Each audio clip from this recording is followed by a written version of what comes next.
Thousands of military veterans can now turn to private doctors instead of waiting weeks for care at VA facilities. That's one part of the legislation President Obama signed into law today at Fort Belvoir.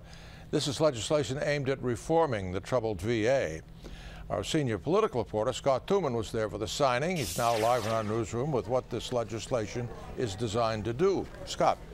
Gordon, it's one of those rare occasions when the White House and the Hill are on the same page. Remember, this got very quick approval.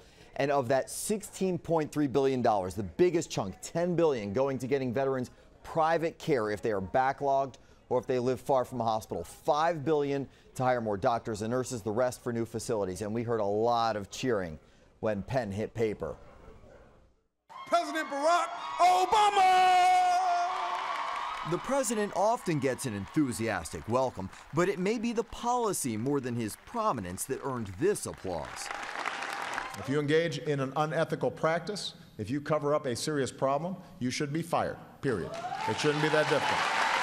His tough talk of protecting troops echoing that of Congress, which passed Veterans Affairs reforms overwhelmingly. The hope, fixing those long waiting lists and fraud that may have led to deaths. If you blow the whistle on an unethical practice or bring a problem to the attention of higher-ups, you should be thanked. You should be protected for doing the right thing.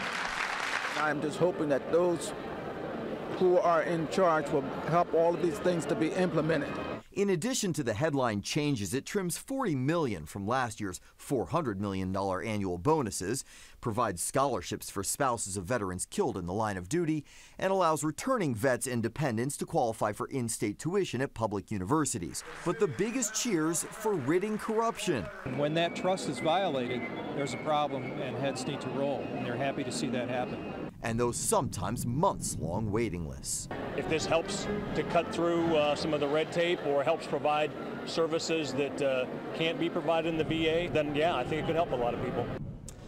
But even on issues where most people agree, the actual spending is still an issue. Congressional budget analysts say it's going to add about $10 billion to federal deficits over the next 10 years.